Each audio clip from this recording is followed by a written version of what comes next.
I don't like anything about you, Mother. We want to live with our family alone, so get out. I was dumbfounded by these words suddenly hurled at me by my eldest son's wife. The same words that were said when I had to leave my parents' home alone. Now the anger surged in me at the thought of being driven out of this home as well. Well, I'll leave then, I declared and gathered my belongings to move out. That was the last straw. I swear I'll never forgive my oldest son's wife. It was time to put my plan into action. As a result, my daughter-in-law, my name is Sandra Clark, and I am turning 61 this year. Though I'm technically retired, I'm fortunate enough to still be working. Even though I'm still working, it's not like I'm going to the office every day. I drop in occasionally and attend meetings. But nowadays, many meetings are held remotely, and I'm working from home most of the time. My oldest son seems to have the wrong idea that I'm not working anymore. I became a widow in my 40s. Currently, I'm living with my oldest son and his wife. My parents' home is an old house just with a large property. It has its issues, but I really liked the place. That was the reason that made moving out difficult. I never had any financial difficulties in my life. Most of my late husband's insurance payout is still untouched. It's a lifestyle where there is no need to worry about my twilight years. Even though it seems like I'm leading a carefree life, I do have some worries. It's my oldest son's wife. Jessica, my son's wife, has a strong-willed personality and often clashes with me. This isn't something that just started recently. It started when she came to announce, "We're getting married!" I can't forget the outfit she wore when she first came to introduce herself. She showed up in a tracksuit that she might have worn in high school. She said she wanted me to see her without any pretense, but I think it's an unthinkable act from a common-sense perspective. It might be too much to call it sophistry, but anyway, she's very argumentative. And on top of that, she's very articulate, which makes things difficult. I wondered why my oldest son chose her as his marriage partner. I found out later that Jessica was the one who approached my son. She may be outrageous, but she is beautiful. I think my naive and somewhat sheltered son was smitten by her. Even after they decided to get married, it was always the same story with her. If you put it kindly, she's not pretentious. If you put it harshly, she seems to lack common sense in her behavior. I really wanted to oppose their marriage, but I told myself that it's the marriage my son wished for and kept my patience. The result is what's happening now. My son didn't want to leave me alone in our family home, so he insisted we live together after the wedding. I had initially thought that Jessica would oppose, but it turned out that Jessica was also in favor of living together. The reason became clear shortly after we started living together. Jessica, however, never did the house chores and left everything to me. Cleaning, laundry, meal preparation, she left everything up to me. What's more, she was a full-time housewife.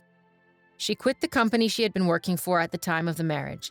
Even though I don't have to go to work every day, I work remotely, so I have less free time than her. When I'm facing the computer for my job, Jessica would make comments belittling me, saying, "I'm just playing around." I used to brush it off with a laugh as it was too troublesome to argue every time, but it certainly irked me when it kept happening. "Jessica, you seem to have quite a bit of spare time. Could you help with the cleaning?" I tried asking this to Jessica, who was idly watching a TV drama. Jessica made a deeply disgusted face. She sighed exaggeratedly and said to me, "The reason I don't do housework is for your sake, Mother. Why don't you understand? It's sad that you can't appreciate my thoughtfulness." She brandished her unique theory and blamed me. According to Jessica, if she does the housework, it would deprive me of my only job. She says that if that happens, seniors become sedentary, which is unhealthy, and there's also a concern about dementia due to lack of stimulation. In other words, Jessica apparently lets me do the housework. Her ridiculous logic almost gave me a headache. "I agreed to live together to make sure you don't slack off, Mother." I was speechless and dumbfounded when she said that with a half smile. I really regret starting to live together. I regret every day that I could have avoided seeing things I didn't want to see if I had stayed separate. Doing housework while being watched by Jessica every day is nothing but agony. Reaching my limit, I decided to talk to my eldest son. It wasn't to complain about Jessica. I decided to move to an apartment where I could live alone. The house we're currently living in is old and has many level differences. I had hurt my back last year due to my age and deterioration, and there were many hard points for me.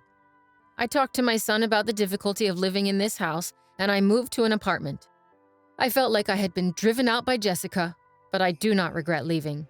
The new apartment is a rental.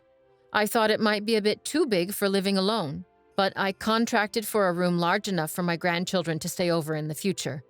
I had the interior customized to my taste, and my own castle was complete. But my joy was short-lived as Jessica began to come over every day and stay until night. "The new apartment is really nice. Isn't it too big for you, Mother?" Jessica said, lounging on the living room couch. "Come on, Mother, come back to your old home and do the house chores. It's for your health and longevity." Unbelievably, Jessica is telling me to go back to the old house and do the house chores during the day. She's so self-centered and it makes me dizzy.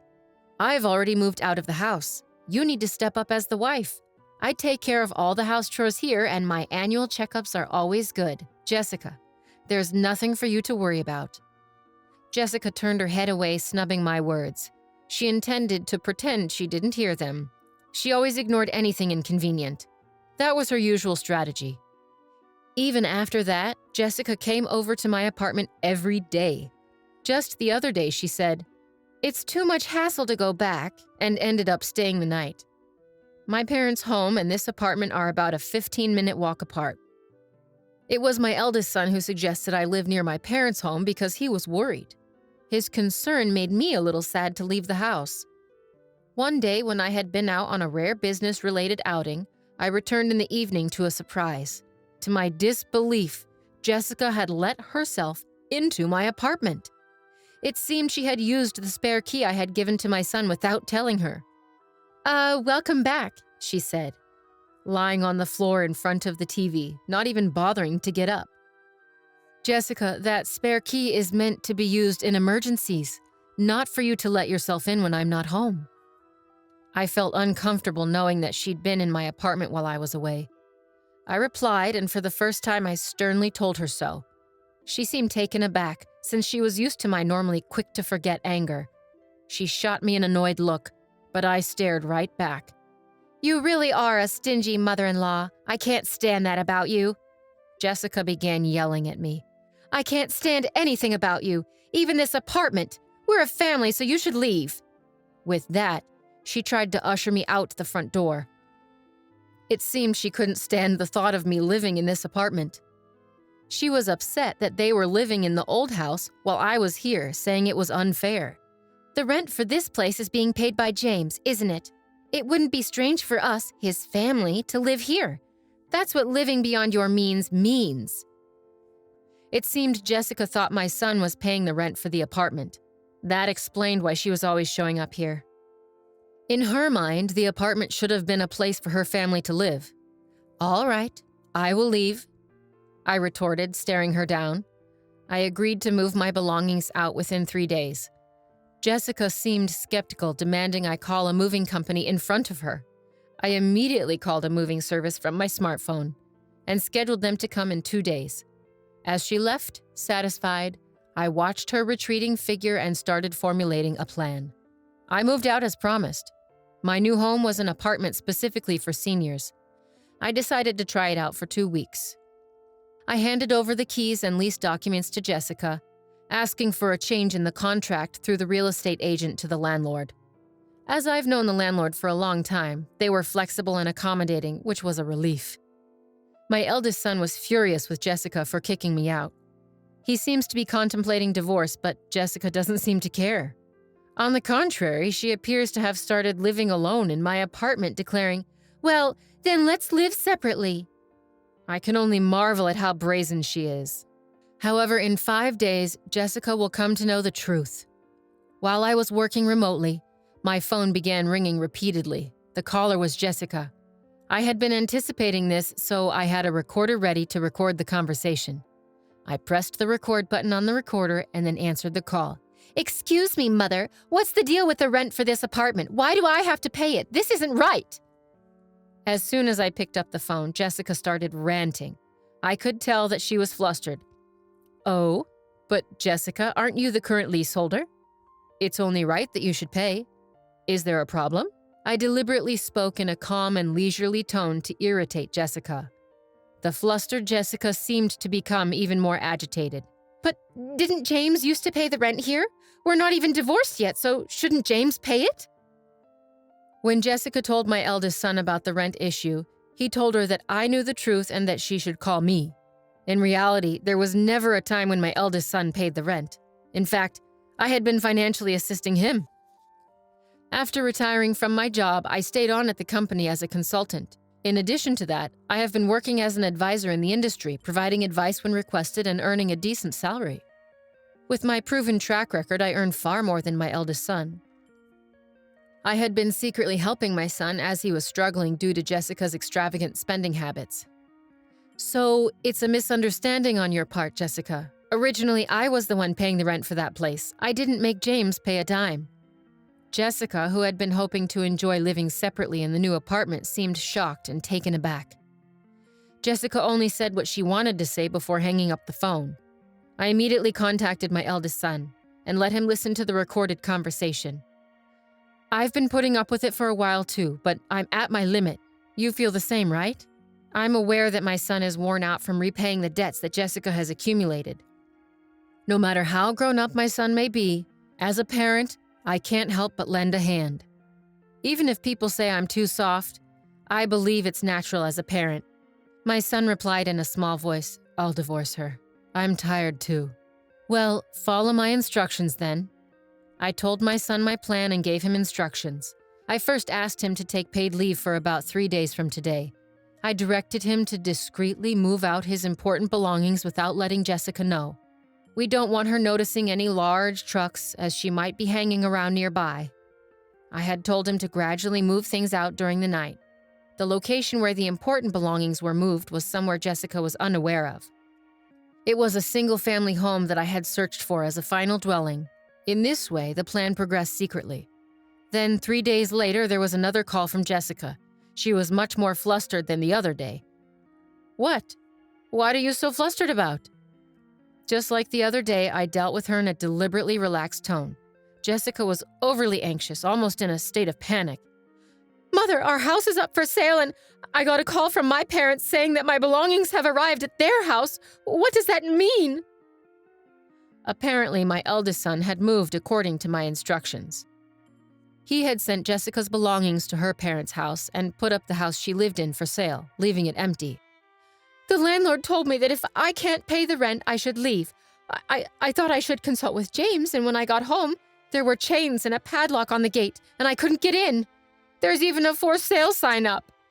Jessica was almost hysterical. She must have been surprised when she got home. I have already formally entered into a sales contract with the realtor. We can't get into that house anymore. Jessica, there are a few things I want to correct. I started off like that. Now is the time to vent all my built-up stress. Firstly, I'm no longer your mother-in-law, right? Yesterday, James should have filed for divorce. You signed it, didn't you? You and I are strangers now. Yesterday, my eldest son had submitted the divorce papers to the city office. It seems that the divorce papers were signed by Jessica a long time ago. Threatening to divorce if he didn't do as she said was apparently a habit of hers. My eldest son thought that one day Jessica would rehabilitate. She was the person he had loved enough to marry. When threatened with divorce, he had no choice but to give in, as he once told me. But it seems my eldest son has woken up. He signed his name on the divorce papers that were always used as a threat and submitted them. The divorce papers have been formally accepted.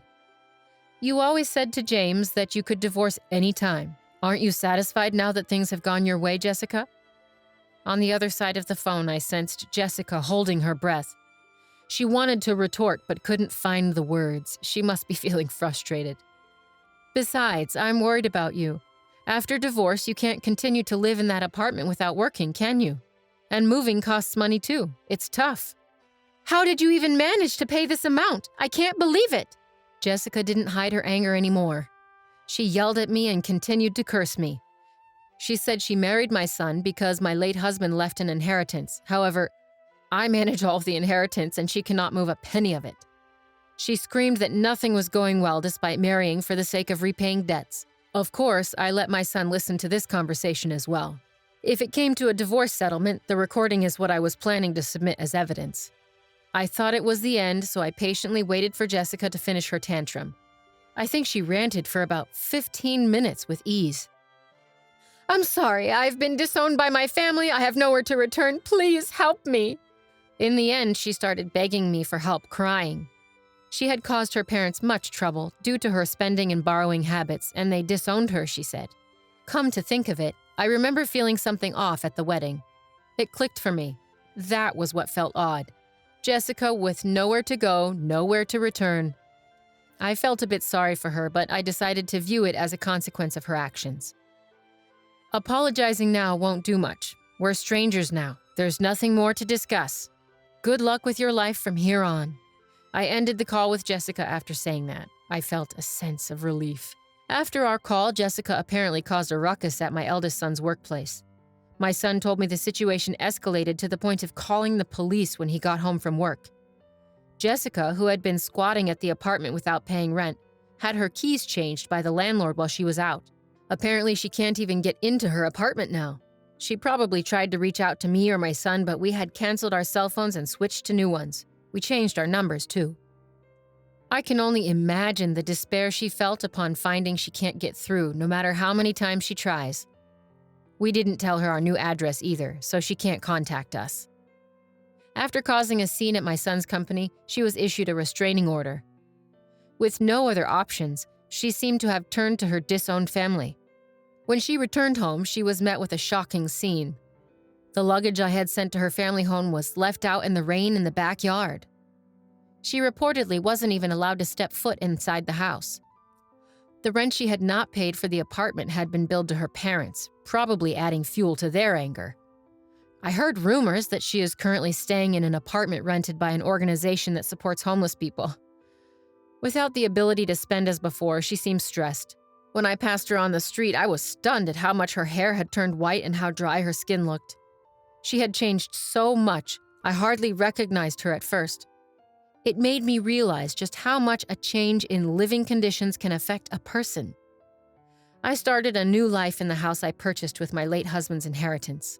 I bought a duplex so my son could remarry anytime he wanted.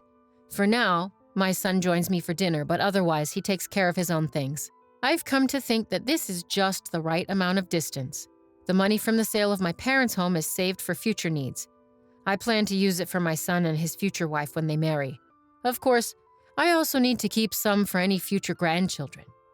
I'm thinking of setting up the English garden I've always wanted in my new home. On days when I don't work, I go out into the garden and take care of the young trees and herbs. This new life filled with hope has become my daily routine.